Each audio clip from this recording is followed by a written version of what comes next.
povo de Deus não é determinada pelas lutas, mas pelo destino futuro.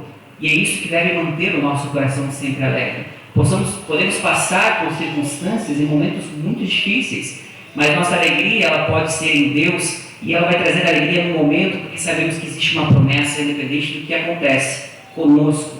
Então aqui, meus irmãos, também acontece com o povo de Israel. Nós vimos que eles sofrem então com governos estrangeiros. O próprio profeta Isaías, ele tem essa esperança que Deus tornaria a trazer um novo libertador para que eles pudessem ser libertos. E então Isaías escreve no capítulo 51, verso 11: assim voltarão os resgatados do Senhor e virão a Sião com júbilo, e perpétua alegria haverá sobre as suas cabeças. Gozo e alegria alcançarão, e a tristeza e o gemido fugirão. Olha que coisa linda, meus irmãos. A alegria vai ser tão grande, tamanha alegria vai ser dada ao povo de Israel, na esperança do que o Messias viria, que o gemido de tristeza, a tristeza de fato fugiria deles. Que esperança gloriosa, meus irmãos. Então, meus irmãos, o que nós percebemos aqui, enquanto os israelitas esperavam, eles escolheram se alegrar em sua redenção futura. E é isso que nós devemos fazer e aprender com o povo de Israel. Por mais que as circunstâncias do exílio e de toda a situação difícil de governos opressores, eles tinham uma esperança futura em que o Messias viria. Né? Assim como Zacarias, que nós vimos ali, várias vezes eu citei, que profetizou que o próprio Deus habitaria no meio deles. Malaquias profetiza o povo de Israel e haverá o sol da justiça vai brilhar sobre vocês. Então, com esse motivo de esperança, eles poderiam então esperar em Deus alegres, porque essa promessa seria cumprida em Jesus Cristo. Mas, meus irmãos, a gente, olhando para isso, pensando nesse cenário do Antigo Testamento, e quando a gente pensa nos dias de hoje, a gente fala sobre o Natal, e vemos enfeites, e comemoramos o Natal, montamos nossas árvores em casa, e celebramos com nossos filhos. Semana que vem vai ter o musical. É semana que vem, né? 17, isso. Semana que vem vai ter um musical. Daí nós vemos os nossos filhos vir aqui à frente, faz uma encenação, e vem um lá como se fosse um anjinho bonito, a gente se alegra, fica feliz com aquela cena de Natal.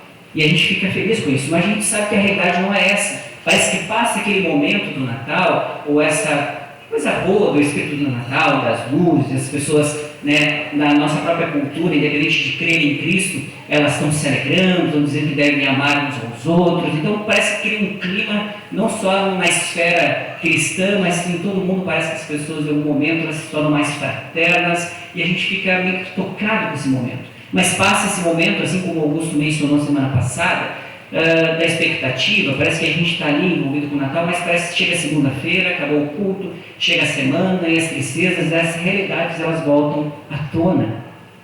E talvez aquele momento que nós tivemos aqui, né, com as decorações, com os nossos filhos cantando, glória a Deus nas alturas, parece que isso passa, essa alegria passa, porque a realidade de fato veio.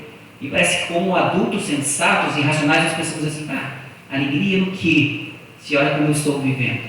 Alegria do que? Se as contas estão vindo, se as doenças estão aí, né? Se eu estou lutando contra o meu pecado, se eu estou lutando contra meu próprio cônjuge, contra os meus filhos na sua educação. E a gente se torna então alguém que para racionalmente para pensar, e na verdade a vida não é tão alegre assim. Então essa é a expectativa muitas vezes que nós criamos no Natal, e esta é a cena muitas vezes que nós remontamos com os desafios e as decepções que nos tornam mais tristes, mais cabisbaixos. Parece que nos ameaça a crer no Evangelho e ter esperança nas promessas de Deus sobre as nossas vidas e sobre as nossas famílias. E muitos de nós, meus irmãos, ficamos perguntando, né? Que Natal, que alegria, o que de fato o meu coração deve então desejar. E, meus irmãos, não era diferente o tempo em que Jesus nasceu. Havia condições problemáticas, e nós vimos aqui no capítulo de Lucas, anterior ao que nós lemos aqui no verso 8, o verso 1, por exemplo, que fala sobre o nascimento de Jesus. Naqueles dias saiu um decreto da parte de César Augusto para que o mundo inteiro fosse recenseado. Esse primeiro recenseamento foi feito quando Quirino era governador da Síria, todos iam alistar-se, cada um na sua cidade. E foi isso que José e Maria fizeram. Eles partiram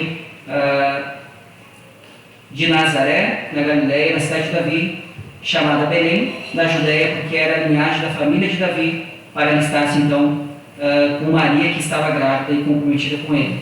Então, meus irmãos, o que nós vimos? Era uma cena hostil, até porque Herodes, ao descobrir que os magos vieram para adorar o futuro rei, o rei que nasceria, ele então se sente ameaçado, para justamente expor um decreto para que toda criança até os 2 anos de idade fossem mortas.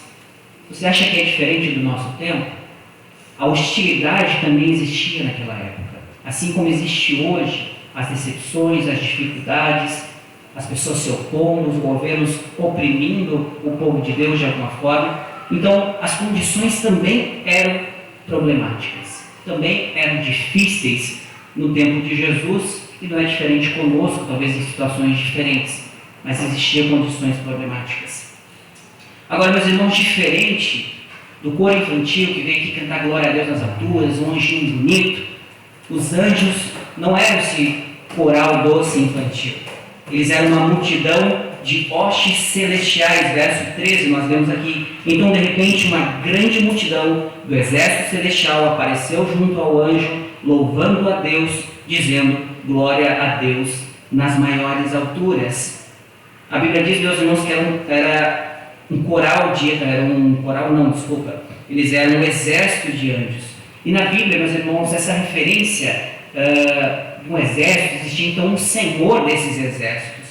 Então na Bíblia nós vimos essa referência a Deus, como esse senhor dos exércitos. Então ela é aqui anunciada. Então quando nós vemos aqui os anjos anunciando: eis que trago boa nova de grande alegria, é que hoje vos nasceu na cidade de Davi o Salvador, que é Cristo o Senhor. Tal como esses exércitos anunciam isso, eles cantavam, demonstrando que Cristo, aquele que estava nascendo, era aquele que estava disposto a lutar contra tudo aquilo que ameaçava a glória de Deus.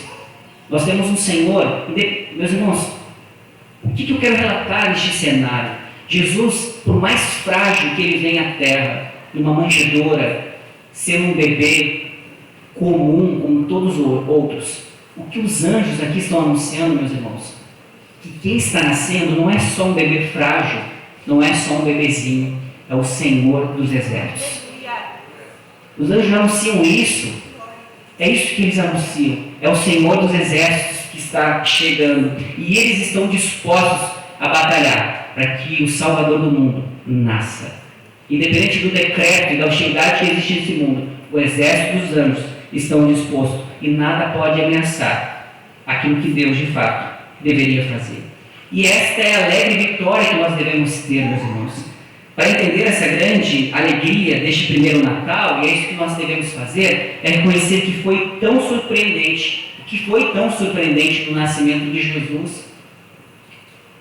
Em primeiro lugar, meus irmãos, palavras de boas notícias, boas novas, o Evangelho, geralmente aqui nos fazem pensar em como Jesus traz salvação para as pessoas que nele crê.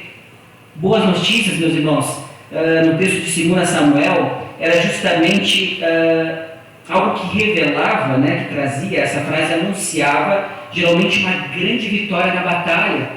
As boas notícias em 2 Samuel era que de fato era a notícia de que eles tiveram vitória sobre a batalha. Então, meus irmãos, as boas notícias, o Evangelho de que Jesus nasceu, é de que o reino de Deus estava avançando.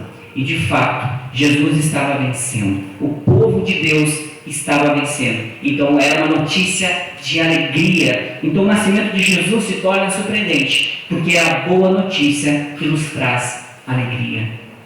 Em segundo lugar, aqui o termo Salvador, que nós vimos no texto, nos faz pensar em outra vez como Jesus salva os indivíduos do seu pecado. Novamente, Salvador, meus irmãos, inclui isso. E aqui nas passagens de Sofonias ensinam que o Salvador é um guerreiro, alguém que livra o seu povo do perigo e garante a vitória. Jesus, meus irmãos, como eu falei, não é um simples bebê, ele é um guerreiro que vem lutar contra todo o pecado que veio de fato salvar o seu povo do seu pecado. Não havia mais esperança, meus irmãos. Nós vimos na finalização do Antigo Testamento, desde ali que nós estudamos Esdras, Neemias, Zacarias, depois Malaquias no final, o povo não conseguiria salvar a si mesmo e nem os sacrifícios não eram mais suficientes para que eles tivessem o perdão de Deus. Eles estavam numa espiral descendente, sempre onde eles não conseguiriam se livrar dos seus pecados, das suas idolatrias. Cristo vem como Salvador, que salva os homens do seu pecado. E essa é a alegria que nós temos, porque Jesus não vem como um simples bebê, ele vem como um guerreiro que traz a vitória para o seu povo. É isso que o exército dos anjos estão dizendo. O Rei dos Reis, o Senhor dos Senhores, o Senhor dos Exércitos, o Salvador, hoje nasceu na cidade de Belém. Alegre-se por esta boa notícia. Então a resposta aqui, meus irmãos, a certeza da vitória de Cristo, o Senhor, o exército angelical cantou glória a Deus nas maiores alturas e paz na terra entre os homens a quem Ele quer bem. Este é o anúncio da vitória de Cristo. Glória a Deus. Ele é glorificado na terra, Ele é glorificado pelos anjos, Ele é adorado pelos homens. Glória a Deus nas alturas e paz na terra. A paz só vem por meio de Cristo. A alegria só vem por meio de Cristo, porque Ele quer bem todos os homens.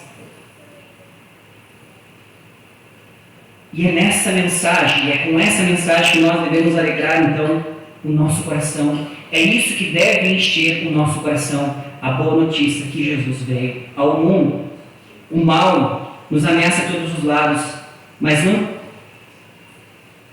conhecemos a boa notícia de vitória, que ela é certa. Cristo então, meus irmãos, é o nosso guerreiro vitorioso. É Ele que lutou por nós. É Ele que nasceu por nós. Agora, meus irmãos, o que se reflete isso? Tudo bem, meus irmãos? Jesus nasceu, que notícia boa, nós sabemos disso, isso é muito bom. Mas o que isso reflete em nós? O que Jesus fez, então, para que essa alegria fosse a nossa? Diversas vezes Ele orou ao Pai. A oração sacerdotal, capítulo de João, verso 17, ele diz justamente que a alegria dele esteja em nós. Ele orou para que a alegria dele estivesse em nós.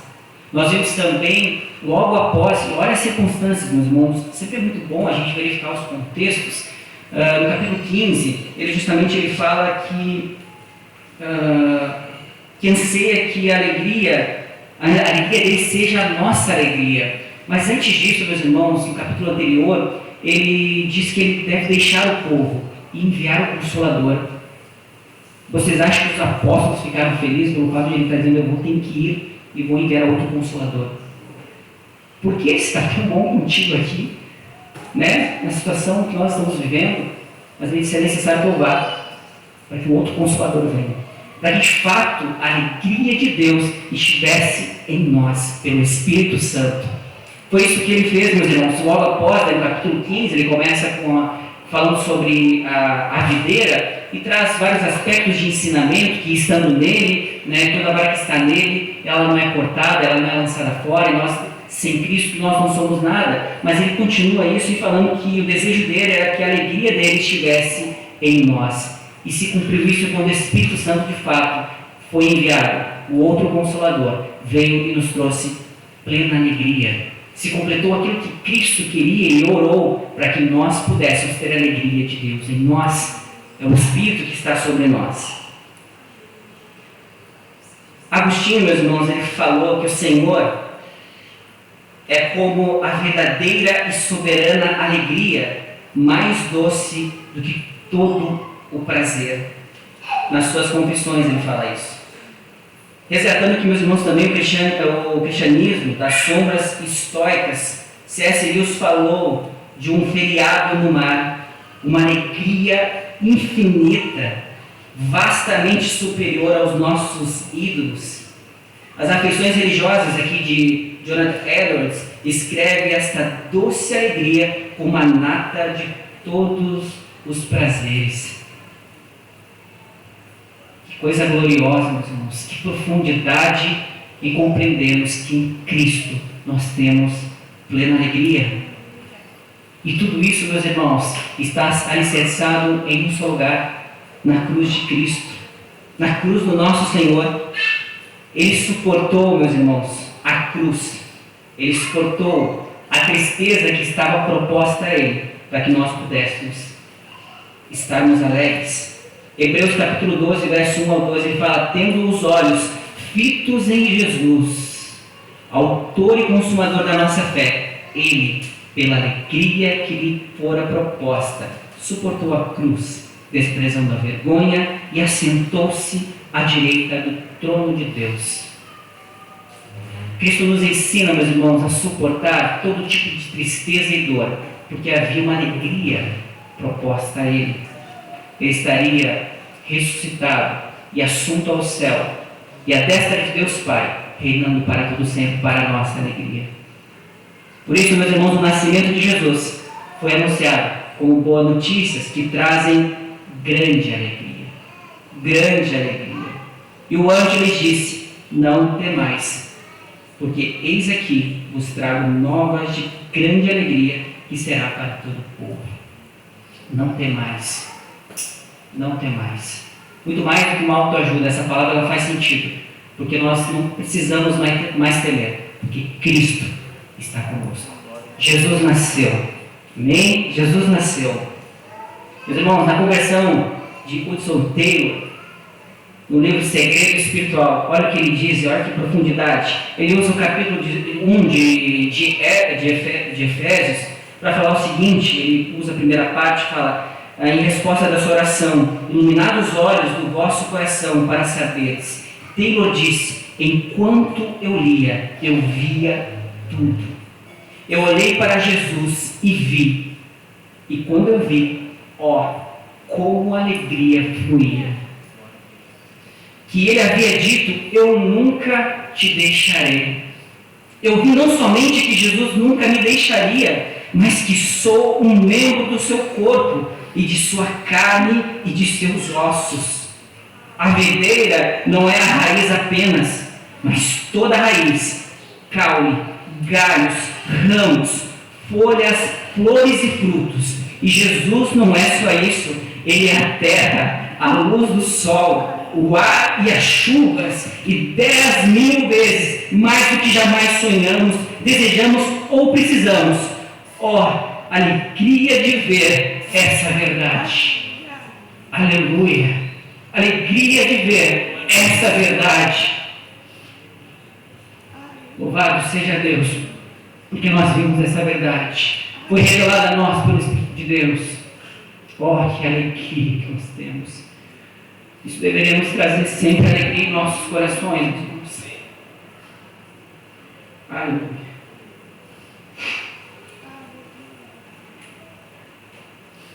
Meus irmãos, mas o que isso reflete? O que essa verdade reflete em nossos corações? Depois que Jesus morreu e ressuscitou, Jesus ordenou aos seus seguidores que fossem anunciar essa boa notícia, que Ele era o Rei ressurreto do mundo. Fazendo isso, as primeiras comunidades cristãs ficaram conhecidas pela sua alegria, mesmo sendo perseguidas. Olha que coisa linda, meus irmãos. O fato da boa notícia ter chegado a essa comunidade, o que refletiu a morte e a ressurreição de Jesus, que o povo de Deus saiu a anunciar essas boas novas, e saíram a anunciar alegres, que o Rei ressurreto, Ele estava vivo e tinha ressuscitado. Pensando nisso, meus irmãos, e no reflexo do que essa boa notícia traz aos nossos corações, e que nos trazem alegria, o que isso reflete na nossa caminhada? O que isso reflete na nossa vida cristã? Será que eu estou anunciando essas boas notícias, assim como alegrou o meu coração? Eu quero que alegre o coração dos meus irmãos e de todo aquele que não conhece Cristo. Esta é a reflexão que nós fizemos dessa boa notícia que já chegou até nós? Ou essa boa notícia já não alegra mais o nosso coração, que nem faz nós vivemos a vida cristã e muito menos anunciar essas boas notícias?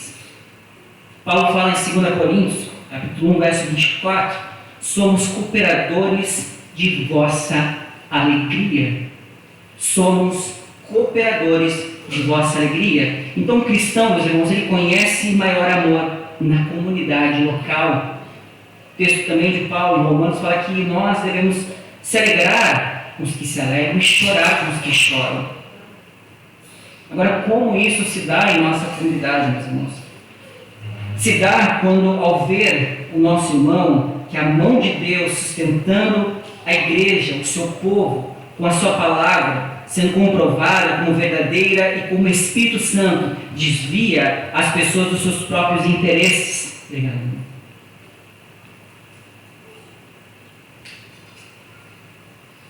Justamente para o cuidado uns para com os outros, tendo compaixão uns com os outros e para a família cristã na igreja local. Isso nos traz alegria, deveria nos trazer alegria. Por essa comunidade que a graça de Deus sendo manifesta, vive agora como uma família em amor e alegres por cooperar uns com os outros. Pergunta agora em você, meu irmão, individualmente, por onde você começará? O que você pedirá ao nosso Deus a partir de hoje, sendo motivado por essa mensagem? E o meu conselho é, meus irmãos, que você dê um passo justamente em direção à sua igreja local. Atenda ao telefone, agende uma conversa, caminhe pela igreja no domingo depois do culto, chegue cedo no estudo bíblico, no seu PG, no meio da semana. Comece a perguntar aos outros o que os encorajou na semana passada. Pergunte aos outros como você pode orar por eles e em sua caminhada com Cristo. Em tudo isso, nós vemos, meus irmãos, pequenos aperitivos, meus irmãos, de uma alegria sendo introduzidas nos nossos corações. Lentamente, essas evidências da graça começam a se manifestar nessas ações quando nós, de fato, realizamos. Faça isso durante a semana, você se tornará mais alegre. Ore mais pelos seus irmãos e veja com graça alcança eles e você vai se alegrar. À medida que nós fizemos isso, meus irmãos, nós vamos nos alegrando. Como é bom receber uma ligação, como é bom falar com os nossos irmãos durante a semana ou receber uma notícia daquilo que nós estávamos orando por muito tempo e de fato se cumpriu. Isso é muito bom, isso alegra o coração. Isso são aperitivos da graça de Deus, trazendo alegria em nosso coração. Como é bom, muitas vezes a irmã Juraci ligou para mim, eu atendi o telefone, como é que tu está, meu irmão? E eu recebi ela na ligação, e outras vezes eu liguei para ela, como é que está, minha irmã? Nós deixamos de fazer isso, né, irmã Juraci? Nós vamos voltar a nos ligar, né, durante a semana. E como era bom, eu via a alegria dela quando ligava, na entonação da sua voz, eu via quanto ela ficava alegre de ter me ouvido, assim como também eu desligava o telefone quando ela ligava. Coisa boa é poder ouvir a minha irmã pelo telefone. Isso são aperitivos, meus irmãos, da alegria que Deus nos traz diante da comunidade. Isso alegra o nosso coração. Nós devemos fazer isso sempre que nós pudermos. Não só isso, meus irmãos, mas estarmos com os nossos irmãos e fazer com que a alegria deles seja a nossa alegria e assim vice-versa. Que possamos fazer isso para alegrar o nosso coração, um reflexo dessa boa notícia.